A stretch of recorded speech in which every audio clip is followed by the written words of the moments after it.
नमस्कार दोस्तों, स्वागत है आपका अपने ऑनलाइन लर्निंग परिवार में। आज हम यूजीसी नेट का जो पेपर है पहला, जिसकी पहली यूनिट है शिक्षण अभिक्षमता टीचिंग एप्टीट्यूड, आज उसका अध्ययन करते हैं। तो इस यूनिट के अंतर्गत हमें कई पॉइंट्स पढ़ने हैं। तो इसमें टीचिंग एप्टीट्यूड जो यूनिट है, इसके अंतर्गत हमें क्या क्या पढ़ना है। तो इसमें शिक्षण, अवधारणाएं, उद्देश्य, शिक्षण का स्तर आपका हो जाएगा, स्मृति स्तर, समझ, विचार और इनकी विशेषताएं, मूल अपेक्षाएं, शिक्षार्थी की विशेषताएं, शिक्षण प्रभावक तत्व जो भी हैं, उच्च शिक्षण संस्थानों में शिक्षण की पद्धतियां, और पांचवा पॉइंट है आपका शिक्षण सहायक प्रणाली। इसमें आपका परंपरागत, आधुनिक और आईसीटी आधारित चीज़ें पढ़नी है। फिर आपका ये लास्ट पॉइंट है आपका मूल्यांकन प्रणाली। तो ये आपको सभी के सभी पहली यूनिट के अंतर्गत शिक्षण अभिक्षमता टीचिंग एप्टीट्यूड के अंतर्गत पढ़नी है। तो आइए एक एक पॉइंट को डिटेल में देख लेते हैं। आइए इंट्रोडक्शन देख लेते हैं। स्वामी विवेकानंद जी ने क्या कहा है कि हम ऐसी शिक्षा चाहते हैं जिससे चरित्र का निर्माण हो, मन की शक्ति बढ़े, बुद्धि का विस्तार हो और व्यक्ति अपने पैरों पे खड़ा हो। ये स्वामी विवेकानंद जी का स्टेटमेंट है। अगला देखते हैं। दूसरा अपना एपीजे अब्दुल कलाम जी का है। शिक्षण एक बहुत ही महान व्यवसाय है जो व्यक्ति के चरित्र, क्षमता और भविष्य को आकार देता है। ये एपीजे अब्दुल कलाम जी का स्टेटमेंट है। बाकी जीके साहब का स्टेटमेंट है, शिक्षा समाज की एक आत्मा की भांति है जो एक पीढ़ी से दूसरी पीढ़ी तक जाती है। तो ये कुछ फेमस लोग का स्टेटमेंट है, तो इसको आप लोग देख लीजिए क्योंकि ये काफ़ी एग्जामों में आता है।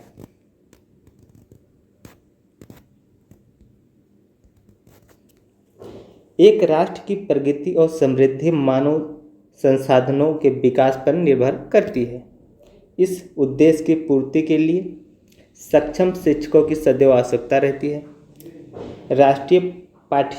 राष्ट्रीय पात्रता परीक्षा नेशनल एलिजिबिलिटी टेस्ट उन विद्यार्थियों के मूल्यांकन के लिए है।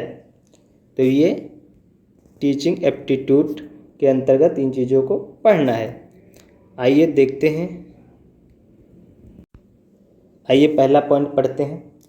शिक्षा और शिक्षण, ये दो पॉइंट है, इसको हमें पढ़ना है। तो पहले हम देख लेते हैं।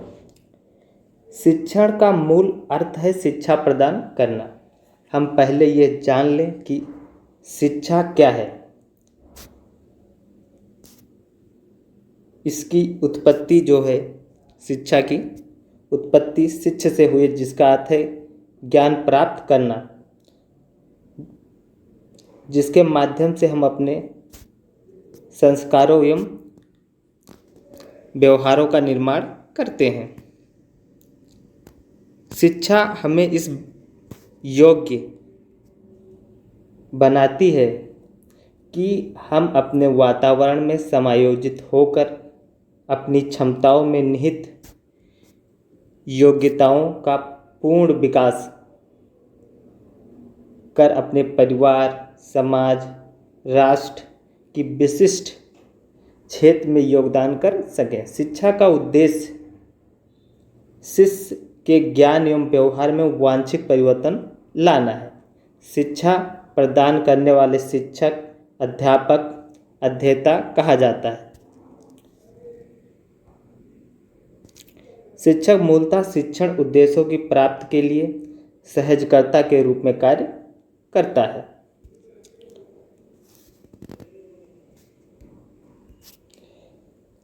गुरु श्री रविन्द्रनाथ टैगोर के अनुसार शिक्षा का मुख्य उद्देश्य आत्म साक्षात्कार है, जिसका अर्थ है अपने आप स्वयं में सार्वभौमिक आत्मा की प्राप्ति करना। यह एक ऐसी प्रक्रिया है जिसकी अनुभूति शिक्षा के बिना असंभव है। गुरु टैगोर के प्राचीन वेदांत का विश्लेषण किया।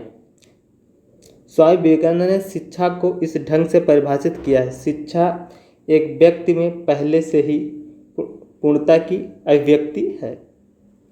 अरस्तु साहब क्या कहते हैं? शिक्षा को एक स्वस्थ शरीर में एक स्वस्थ मस्तिष्क के निर्माण के रूप में परिभाषित किया जाता है। पेस्टोलॉजी क्या कहते हैं? शिक्षा मनुष्य की जन्मजात शक्तियों का प्राकृतिक सामंजस्यपूर्ण और प्रगतिशील विकास है। अगली डिफिनेशन किसकी है? जॉन डीवी साहब क्या कहते हैं? जॉन डीवी कहते हैं शिक्षा को उस शक्ति के रूप में परिभाषित किया है जिसके द्वारा एक व्यक्ति अपने वातावरण को नियंत्रित करने और अपनी संभावनाओं को पूर्ण करने में सक्षम बनता है। फ्रोबेल महोदय कहते हैं शिक्षा एक ऐसी प्रक्रिया है जिसके द्वारा बच्चा अपनी आंतरिक क्षमता को इस प्रकार विकसित करता है कि वह बाहरी वातावरण में सार्थक रूप से भाग ले सके। शिक्षा के अर्थ को दो मुख्य परिप्रेक्ष्यों में समझा जा सकता है, एक व्यापक अर्थ है इसका और एक संकुचित अर्थ है।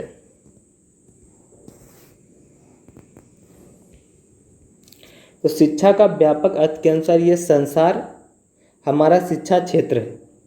शिक्षा का उद्देश्य मानव व्यक्तित्व का सर्वांगीण विकास, सभी व्यक्ति, बाल, युवा, वृद्ध, स्त्री, पुरुष, विद्यार्थी, हम जीवन पर्यंत कुछ ना कुछ सीखते रहते हैं, अतः व्यक्ति का पूरा जीवन ही उसका शिक्षा काल है।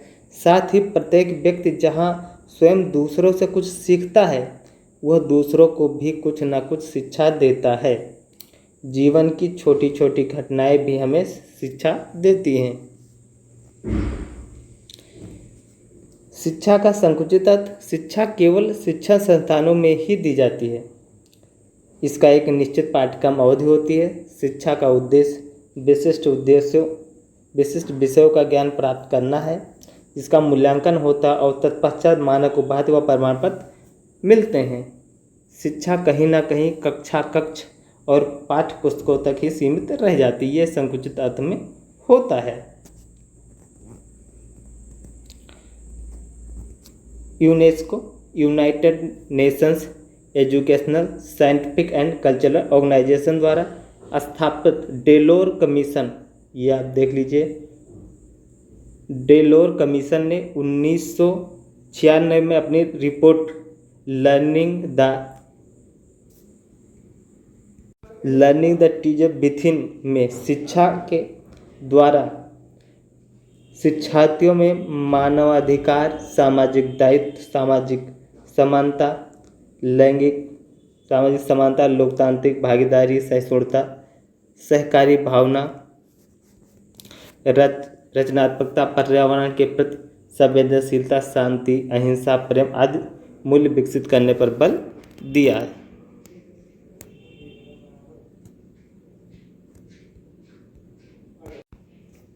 जैक डेलस ने शिक्षा के 4 स्तंभ स्थापित किए। पहला स्तंभ क्या है?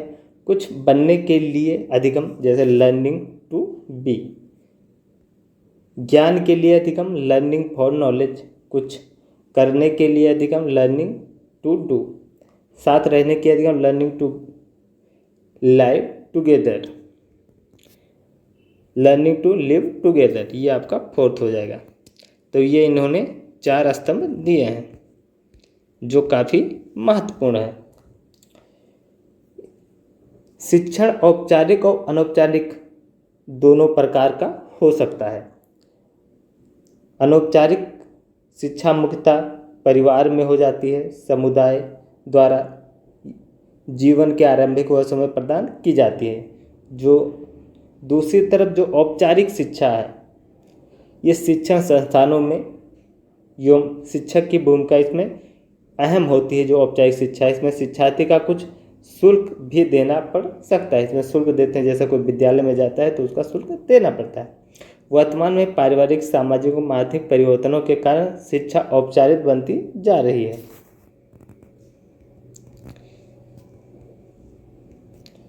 यूनेस्को 5 अक्टूबर को विश्व शिक्षक दिवस के रूप में मनाता है।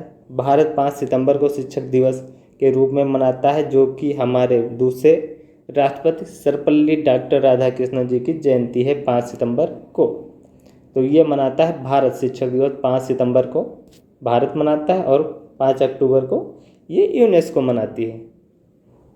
तो ये चीज़ आप ध्यान दिए कि यूनेस्को का अलग है और भारत के परिप्रेक्ष्य में अलग है। अब इनकी कुछ परिभाषाएं देख लेते हैं, शिक्षण की परिभाषाएं।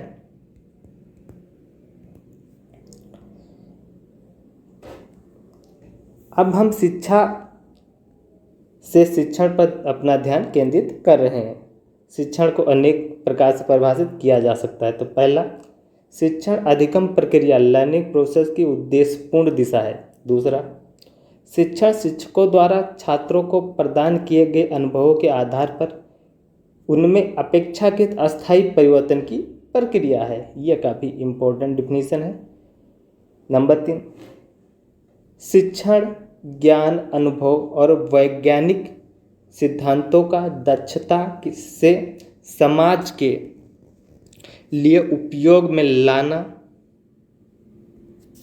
लाया जाना है। इससे हम विद्यार्थियों को सिखाने के लिए अनुकूल वातावरण तैयार कर सकते हैं। चौथा आप कहोगे, शिक्षण एक योजनाबद्ध गतिविधि है।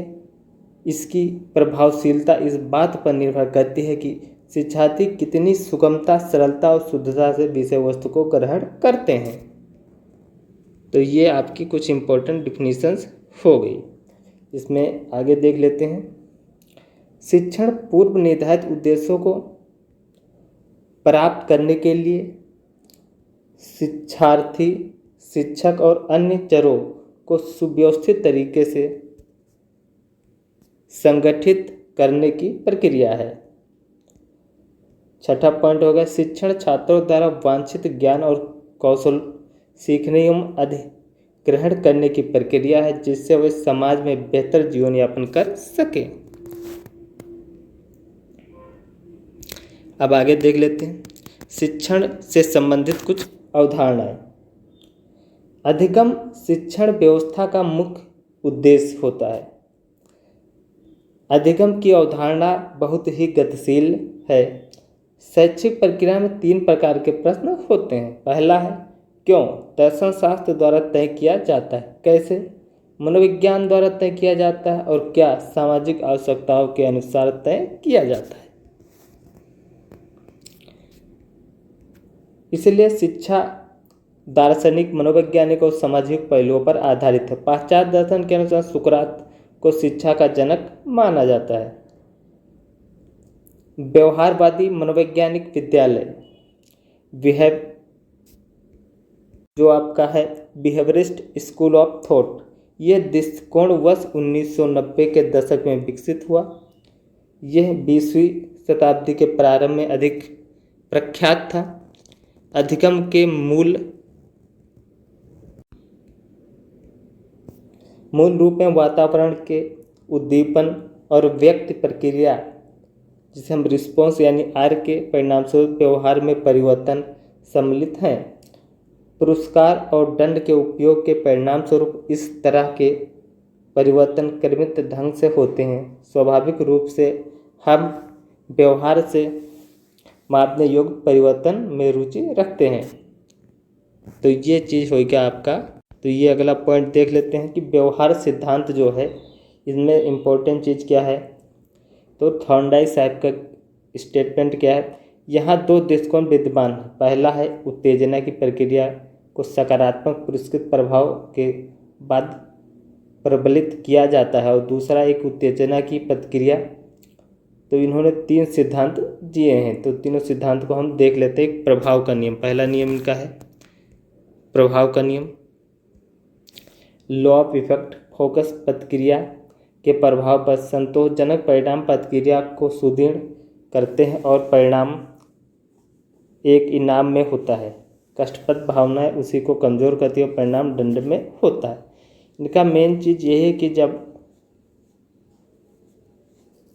परिणाम जो भी आपको यदि अच्छा मिलता है तो इनाम मिलता है, और जब उसका परिणाम अच्छा नहीं होता तो दंड के स्वरूप लगता है। दूसरा है तैयारी का नियम। यह एसआर कनेक्शन बनाने के लिए छात्र की इच्छा को इंगित करता है। और फिर आपका है अभ्यास का नियम। तो अभ्यास के नियम में आप देख लेते हैं कि जो लॉ ऑफ एक्सरसाइज है, यह कानून अभ्यास के माध्यम में संबंध को सशक्त करने से संबंधित है। सीखने का मुख्य सिद्धांत दोहराव है। इसे ड्रिल या ड्रिल एवं प्रैक्टिस कहा जाता है, जैसे कि गणित जैसे विषयों को किया जाता है। कि मतलब आप गणित को लगातार जैसे सवाल को प्रैक्टिस करते हैं, तो इसी के बेस पे ये अभ्यास का नियम है कि आप प्रैक्टिस बार बार किसी चीज़ को दोहराएंगे तो ऑटोमेटिकली आप उस चीज़ को सीख जाएंगे। अब अगला सिद्धांत इसी में है कि स्केनर, ये व्यवहारवाद के अंतर्गत ही आता है। तो स्केनर ने कौन सा सिद्धांत दिया? तो स्केनर का जो सिद्धांत है, अनुकूलन या अनुबंधन दो प्रकार का है। एक है शास्त्रीय अनुबंधन। तो इसके अंतर्गत ये क्या करते हैं महोदय? इसके अंतर्गत यह अधिगम की एक विधि है जिसमें जैविक दृष्टि में शक्तिशाली उद्दीपक को बनता सामान्य उद्दीपक के साथ युग्मित किया जाता है। इस युग्मन से अधिगम में सहायता मिलती है। यह अवधारणा इवान पावलोव द्वारा निर्धारित की गई थी, जो एक कुत्ते को भोजन कराने से संबंधित है। यह भोजन के बाद घंटी की आवाज़ पर लार गिराता है। एक नई सीखी गई प्रतिक्रिया उत्पन्न करने के लिए दो उत्तेजना एक साथ जुड़ी हैं। सामान्यीकरण अचेतन व स्वचालित अधिगम कहा जाता है। इसे अनैच्छिक अनुकूलन भी कहा जाता है। दूसरा इसी के अंतर्गत है कि संचालक कंडीशनिंग, जीव सुदृढ़ीकरण या दंड के माध्यम से व्यवहार में संशोधन के माध्यम से सीखता है। इसे स्वैच्छिक या व्यवहार कहा जाता है। इसके ने इस सिद्धांत का सुझाव दिया है। तो ये दो सिद्धांत स्केनर साहब के हैं। इस सिद्धांत में क्या करते हैं स्केनर साहब कि कुत्ते के सामने भोजन रखते हैं।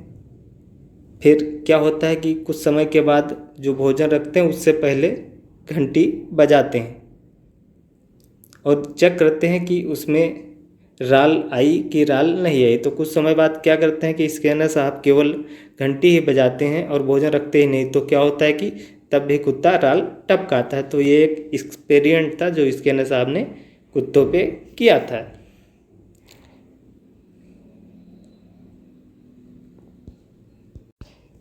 तो आज हमने पहला तो पढ़ा शिक्षा और शिक्षण।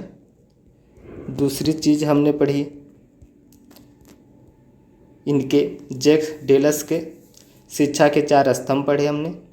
फिर शिक्षण की परिभाषाएं पढ़ी हमने और फिर शिक्षण से संबंधित कुछ अवधारणाएं हमने पढ़ी। उसके साथ ही हमने क्या पढ़ा? हमने पढ़ा व्यवहारवादी मनोविज्ञान। और फिर इसके अंतर्गत हमने क्या क्या पढ़ा? हमने पढ़ा थॉर्नडाइक को और इनके मुख्य सिद्धांत 3 हैं: प्रभाव का सिद्धांत, तैयारी का सिद्धांत, अभ्यास का सिद्धांत। स्केनर साहब को पढ़ा। तो ये सारे पॉइंट हमने आज कवर किए हैं। अब इसके आगे के पॉइंट अगले वीडियो में कवर किए जाएंगे। तो आप लोग वीडियो को लाइक कीजिए और चैनल को सब्सक्राइब कर लें ताकि कोई भी वीडियो आपसे मिस ना हो या कोई भी नॉलेज आपसे मिस ना हो। तो आप लोग इसे सब्सक्राइब कर लीजिएगा।